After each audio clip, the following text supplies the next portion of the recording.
Bom, vamos considerar agora o caso em que as duas massas possam ser distintas, tá? E denotadas por M1 e M2. Podem ser iguais, como elas eram antes, mas não precisam ser. Tá? Elas têm a possibilidade de serem distintas também.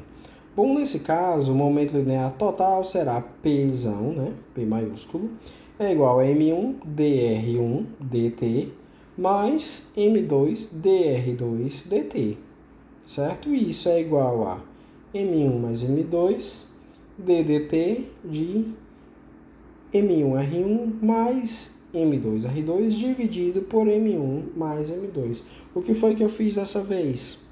O que foi que aconteceu com essa igualdade aqui? Bom, eu simplesmente coloquei o M1 mais M2 aqui para dentro, ou desculpa, eu coloquei o M1 aqui dentro, eu coloquei o M2 aqui dentro, certo? Então ficou ddt de M1R1 mais ddt de M2R2. E depois eu multipliquei e dividi por M1 mais M2, né? Ora, as massas não são constantes, então eu posso colocar dentro do sinal de derivada à vontade, uma vez que a derivada da constante é zero e a derivada do produto a derivada do produto é a derivada da primeira vezes a segunda mais a derivada da segunda vezes a primeira, né? Como uma das duas é zero, eu simplesmente jogo para dentro que não vai fazer diferença nenhuma.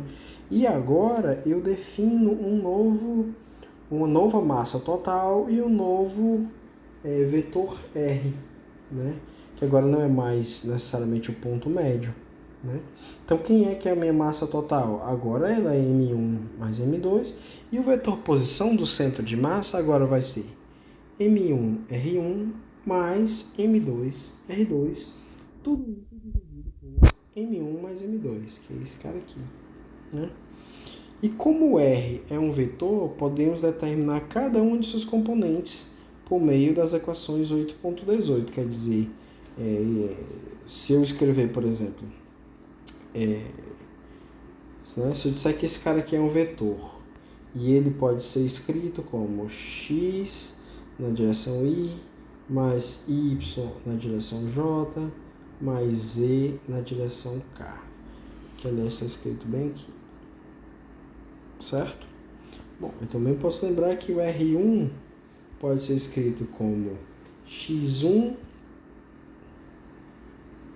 na direção y, mais y1 na direção j, mais z1 na direção k. Né? E eu posso fazer isso com R2 analogamente. Bom, o que é que eu posso fazer? Eu posso simplesmente... bom, deixa eu fazer isso para vocês, não custa nada. E como é que ficaria? Você teria, vou fazer aqui de lado, tá? Você teria assim, x na direção y, mais y na direção j, mais z na direção k, certo? E isso seria igual a x1 na direção... peraí, faltou o m1, né? Seria igual a m1 x1 na direção y, mais x2 na direção... x2 não, desculpa. Esse aqui é y1. x1, y1 na direção j, mais z1 na direção k, mais m2 que multiplica x2 na direção y mais y2 na direção j, mais z2 na direção k. Tudo isso dividido por m1 mais m2. Por quê? Porque esse cara aqui é o R1 e esse cara aqui é o R2, certo? Então o que é que você vai ter? Você vai ter M1 x1 i dividido por M1 mais M2, né? Multipliquei esse cara com esse. Aqui vai acontecer a mesma coisa, eu vou ter M2 x2i dividido por M1 mais M2. Né? Bom, aqui está faltando o termo, falta a parte em Y, né? Que é M1 YJ mais M2 Y2J. Esse cara dividido por M1 mais M2. Esse cara dividido por M1 mais M2.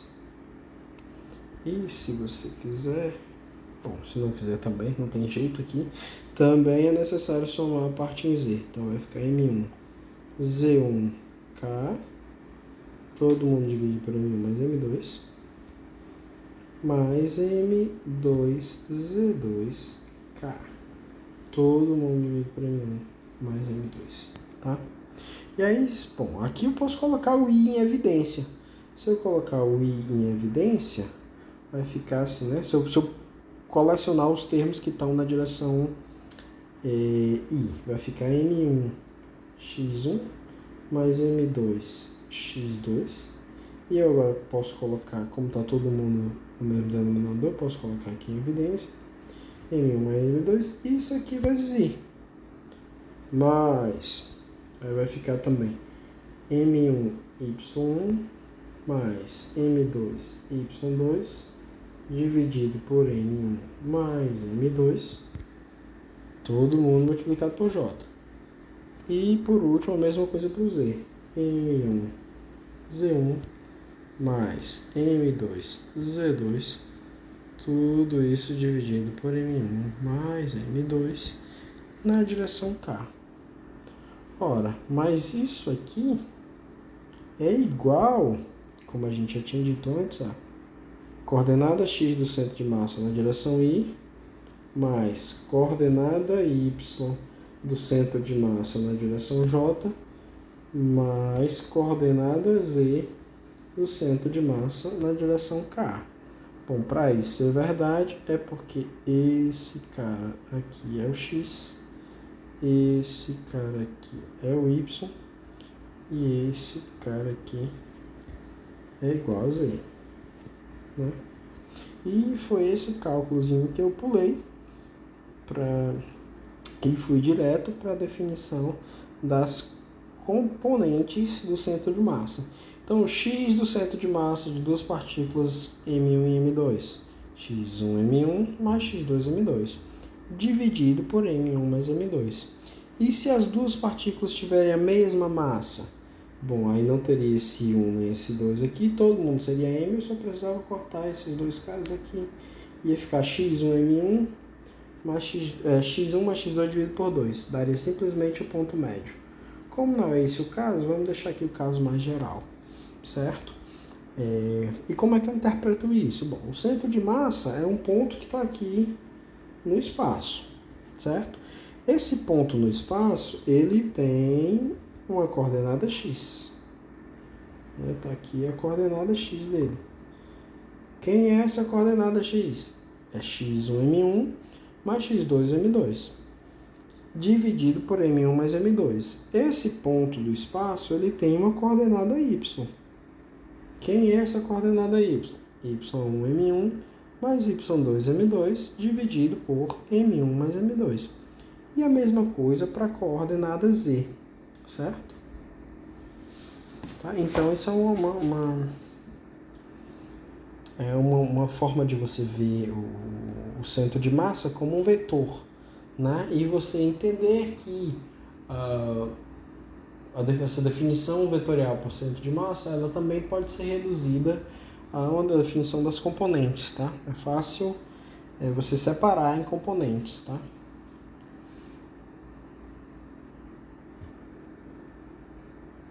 Bom, então, a gente acabou de entender o caráter vetorial do centro de massa. A gente já viu que o centro de massa é um ponto, como se toda a massa tivesse localizado lá, né, a massa total do sistema, e o movimento desse ponto é dado pela segunda lei de Newton, né, massa total vezes a derivada segunda da posição desse ponto é igual à força externa total. Tá, mas e como é que é o movimento dentro do sistema? Será que não dá para a gente estudar o movimento das partículas em relação ao centro de massa, quer dizer, se eu estiver no centro de massa, o que é que eu vou ver? O que é que tem de especial nesse ponto? Tá bom? Vamos agora descrever o movimento interno do sistema em relação ao centro de massa, tá bom? Então, ele é dado pelos deslocamentos relativos R1' e R2', tá? Quem é R1'? R1' é a posição da partícula 1 em relação ao centro de massa. Então, tá bem aqui a minha partícula 1, tá? É como se o centro de massa fosse a origem. Então, qual é a posição da partícula 1 em relação ao centro de massa? É um vetor que sai do centro de massa e chega na partícula 1. É um vetor que sai daqui e chega bem aqui. Eu vou apagar o que eu fiz agora para não bagunçar o desenho. Tá? E qual é a posição relativa da partícula 2 em relação ao centro de massa? De novo, você vai agora considerar que o centro de massa é a origem. Então, a posição é um vetor que sai do centro de massa, né, posição relativa, e vai até a partícula 2. Em equações, R1' é o vetor, né? Se eu tiver agora, por exemplo, se eu quiser escrever esse vetor em relação a uma origem, né? Uma origem qualquer. Então, quem é R1'? R1' é o R menos o R1. Né? Se você for olhar esses três vetores aqui, esses dois, dá para ver claramente que R mais R1' é igual a R1. O que significa para dizer basicamente que R1' é igual a R menos R1. E a mesma coisa para o R2', certo? Dá para ver facilmente que R mais R2' é igual a R2, ou seja, R2' é igual a R menos R2, certo? Então, usando essas equações, né, essas equações 8,20 e a 8,18, quem que é a 8,18? Deixa eu voltar aqui rapidinho. Que é a definição do centro de massa, né? M1R1 mais M2R2 dividido pela massa total. Se você usar essas duas definições, você vai chegar aqui. R1' é M2 sobre M1 mais M2 vezes R1 menos R2. E que o R2' é M1 sobre M1 mais M2 vezes R2 menos R1, tá? Que é essa outra equação aqui. Eu vou deixar como exercícios para vocês a demonstração das equações 8,21 e 8,22. O que é que você tem que fazer? Você tem que partir da equação 8,20, tá? E o que é que você vai fazer? Você vai jogar aqui dentro a definição do R. Quem é o R? Quem é o centro de massa? Ele é M1, R1, mais M2, R2, dividido por M1 mais M2, tá bom? Então, se você fizer isso aqui e jogar aqui dentro, você vai encontrar o R1' e o R2', certo? Então, vamos assumir que essas duas equações estão corretas nessa forma. Se a gente assumir isso, nós podemos encontrar que M1 vezes R1' mais M2 vezes R2' é igual a zero. Isso é fácil de ver. É só você multiplicar esse cara aqui por M1, ou seja, tem que multiplicar aqui por M1, multiplica aqui por M2, ou seja, tem que multiplicar aqui por M2. Agora soma esses dois caras. Isso... Ops. Acho que a minha caneta descarregou. Não, descarregou não. Deixa eu ver de novo.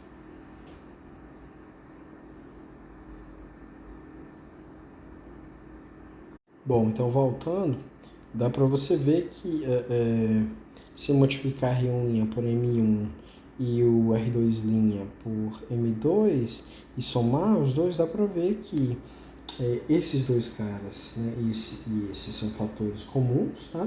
Só que aqui é R2 menos R1 e aqui é R1 menos R2. Ou seja, quando eu somar tudo vai dar zero e a gente chega nessa equação aqui. M1 R1' é igual a... M1 R1' mais M2 R2' é igual a zero. Tá? E a gente interpreta essa equação 8.23 da seguinte forma. O centro de massa ele divide o segmento de reta que une as duas partículas na razão inversa das massas, estando sempre mais próximo da maior delas. Né? E como é que a gente vê isso? Bom, vamos olhar aqui para o desenho. A gente já viu que eles têm o mesmo fator. Vou tirar essas coisinhas aqui, tá? Que o R1' e o R2', eles são apontam na direção e o outro aponta na outra direção. Então o desenho aqui é preciso nisso. O desenho podia até nem estar correto. Mas essas duas equações aqui, elas mostram que o R1' e o R2' apontam em direções opostas. Né? O R1' ele é proporcional a M2. Ou seja, quanto maior o M2, menor o R1'. E o R2' ele é proporcional a M1. Ou seja, quanto maior M1, menor vai ser o R2'. O que é que a gente está dizendo no final das contas? Que se essa massa aqui, a massa 1, ela é muito grande, é porque a distância do centro de massa até a partícula 2, que é o R2', ela é muito grande. Né? Por quê? Porque elas são diretamente proporcionais. Já se a massa 2 é muito grande, então é o R' que é muito grande. Tá? Então, quanto maior for a massa, maior é a distância da outra partícula até o centro de massa. E menor é a distância, consequentemente, menor é a distância daquela partícula até o centro de massa. Então, quanto maior for a massa, mais próximo o centro de massa está dela. Certo? Ainda sobre a equação 8.23, vimos uma forma interessante de interpretá-la. Quer dizer, vamos tirar a derivada em relação ao tempo dessa equação. Né? O lado direito é zero, obviamente que a derivada em relação ao tempo também vai ser zero. E o que é que significa? Que m dr1' dt mais m dr2' dt é igual a zero. Ou seja, mas quem é dr dt? Dr dt é v. Derivada da posição em relação ao tempo é velocidade. Ora, mas quem é a posição R1'? R1' é a posição da partícula 1, em relação ao centro de massa. dr1' dt é a velocidade da partícula 1 em relação ao centro de massa. E, consequentemente, M1 V1' é o momento da partícula 1 em relação ao centro de massa. Analogamente, a mesma coisa funciona para a partícula 2. E P2' é o momento da partícula 2, o momento linear da partícula 2 em relação ao centro de massa. E o que é que essa equação 8.24 mostra?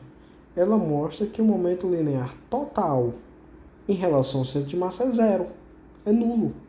Ou seja, ele também é o centro de momento, pois ele se concentra inteiramente no movimento do centro de massa. Então, se você tem duas partículas de M1 e M2, onde é que está o momento linear total das duas partículas? Está no centro de massa, porque em relação a ele, o momento linear é zero. Beleza?